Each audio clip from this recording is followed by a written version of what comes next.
ಆದ್ರೂ ಎಲ್ಲ ಒಂದು ಕಡೆ ಕೆಲವು ಸ್ಟೇಟ್ಮೆಂಟ್ಗಳು, ಕೆಲವರ ಮಾತುಗಳು ಒಂದು ಸ್ವಲ್ಪ ಜನರ ಭಾವನೆಗೆ ಘಾಸಿಯಾಗಿದೆ ಅಂತ ಅನಿಸುತ್ತೆ.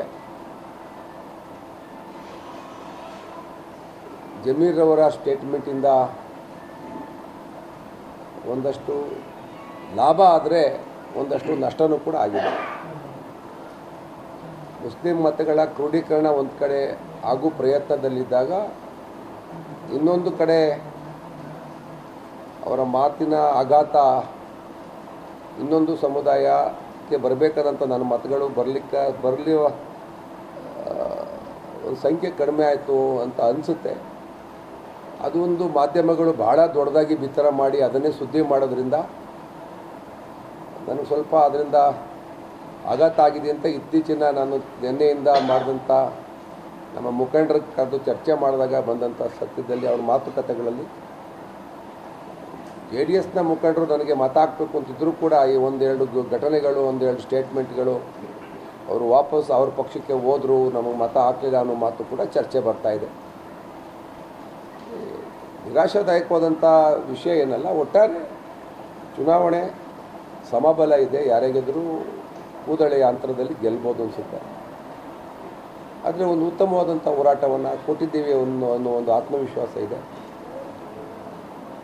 ನೋಡೋಣ ಏನಾಗುತ್ತೆ ಅಂತ. ಉತ್ಸಾಹ ಮತದಾನದ ನಂತರ ಇಲ್ಲ ಸರ್, ಕಾನ್ಫಿಡೆನ್ಸ್ ಕಳ್ಕೊಂಡಂಗಿದೆ. ಆ ಥರ ಏನಿಲ್ಲ. ನನಗೆ ಸ್ವಲ್ಪ ಚುನಾವಣಾ ಸಂದರ್ಭದಲ್ಲೇ ಅನಾರೋಗ್ಯ ಆಯಿತು, ಹಾಗಾಗಿ ನನ್ನ ಮಾತುಕತೆ ಸ್ವಲ್ಪ ಕಡಿಮೆನೇ ಆಯಿತು. ಅದು ಏನಾಗುತ್ತೆ ನೋಡ್ರಿ, ಒಂದು ದೈತ್ಯ ಶಕ್ತಿ, ಒಂದು ಪಕ್ಷ ಒಕ್ಕಲಿಗರ ಮುಖವನ್ನು ಇಟ್ಕೊಂಡಿರ್ತಕ್ಕಂಥ ಒಂದು ಪ್ರಾದೇಶಿಕ ಪಕ್ಷದ ವಂಶದ ಕುಡಿ ಒಂದು ಕಡೆ. ಕಳೆದ ಚುನಾವಣೆಯಲ್ಲಿ ಕಾಂಗ್ರೆಸ್ ಪಕ್ಷ ಕಳೆದ 2 ವಿಧಾನಸಭಾ ಚುನಾವಣೆಯಲ್ಲೂ ಕೂಡ ಒಂದು ಸಾರಿ ರೇವಣ್ಣವರು 30,000 ತಗೋತಾರೆ, ಇನ್ನೊಂದು ಸಾರಿ ನಮ್ಮ ಕಾಂಗ್ರೆಸ್ ಅಭ್ಯರ್ಥಿ 15,000 ತಗೋತಾರೆ. 15,000 ತಗೊಂಡಿದ್ದಂಥ ಕಳೆದ ವಿಧಾನಸಭಾ ಚುನಾವಣೆಯಲ್ಲಿ ಅಭ್ಯರ್ಥಿ ನಾನು ಬದಲಾವಣೆ ಆಗಿರ್ಬೋದು, ಕಾಂಗ್ರೆಸ್ ಕೂಡ ಗೆಲುವಿನ ಅಂತರ ಭಾಳ ದೂರ ಕ್ರಮಿಸಬೇಕಾದಂಥ, ಭಾಳ ಸ್ಪೀಡ್ ತಗೋಬೇಕಾದಂಥ ಅನಿವಾರ್ಯತೆ ಇದೆ. ಕಳೆದ ಚುನಾವಣೆಯಲ್ಲಿ ನಾನು ಮತ್ತು ಕುಮಾರಸ್ವಾಮಿಯವರ ನೇರ ಸಣಸಾಟದಲ್ಲಿ ಕಾಂಗ್ರೆಸ್ ಪಡೆದಂಥ ಮತ 15,000. ಪುನಃ ಅದೇ ಕಾಂಗ್ರೆಸ್ ಚಿಹ್ನೆಯಲ್ಲಿ ಪುನಃ ನಾವು ಗೆಲುವಿನ ಅಂತರ ದಾಟಬೇಕಾದ್ರೆ ಲಕ್ಷಕ್ಕಿಂತ ಹೆಚ್ಚಿಗೆ ಮತಗಳು ತಗೋಬೇಕು. 2,06,000 ಮತಗಳಾಗಿದೆ.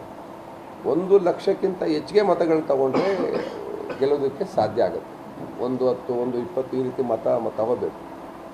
ನಾನು ಇಲ್ಲಿವರೆಗೂ ತೊಗೊಂಡಿರೋ ಮತ ಕೇವಲ ಎಲ್ಲ ಚುನಾವಣೆಗಳಲ್ಲೂ 80,000. ನಾನು ಅತಿ ಹೆಚ್ಚು ಮತ 85,000 ತೊಗೊಂಡಿದ್ದೀನಿ.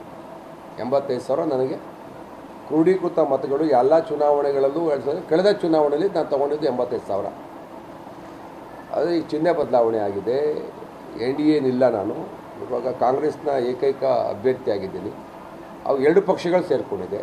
ಈ ತಾಲೂಕಲ್ಲಿ ನಾವೇನೇ ಒಂದಷ್ಟು ಕಳೆದ 15 ವರ್ಷಗಳಿಂದ BJP ಮತಗಳನ್ನು ಹೆಚ್ಚಾಗಲಿಕ್ಕೆ ಪ್ರಯತ್ನ ಪಟ್ಟಿದ್ದು. ಹಾಗಾಗಿ BJP ಮತ್ತು JDS ಕಾಂಬಿನೇಷನ್ ಇಲ್ಲಿ ಚೆನ್ನಾಗಿ ವರ್ಕೌಟ್ ಆಗುತ್ತೆ. ಹಳೆ ಮೈಸೂರು ಭಾಗದಲ್ಲಿ ನಿಮಗೆ ಗೊತ್ತು, ಪಾರ್ಲಿಮೆಂಟಲ್ಲೂ ಅತಿ ಹೆಚ್ಚು ಸೀಟ್ಗಳನ್ನು ಗೆದ್ದರು. ಆ ಕಾಂಬಿನೇಷನ್ ಮುಂದೆ ಏಕಾಂಗಿಯಾಗಿ ಕಾಂಗ್ರೆಸ್ ಎಷ್ಟು ಹೋರಾಟ ಮಾಡುತ್ತೆ ಅನ್ನೋದು ಪ್ರಶ್ನೆ. ಹಾಗಾಗಿ ನಾವು ಗೆಲ್ತೀವಿ, ನಮ್ಮ ಕಾರ್ಯಕರ್ತರಲ್ಲಿ ಉತ್ಸಾಹ ಹುಮ್ಮಸ್ಸು ತುಂಬಕ್ಕೋಸ್ಕರ ಗೆಲ್ತೀವಿ ಅನ್ನೋ ಸಮಾಧಾನ ಮಾತಾಡೋದು ಕೂಡ ಸಮಬಲದ ಹೋರಾಟ ಇದೆ.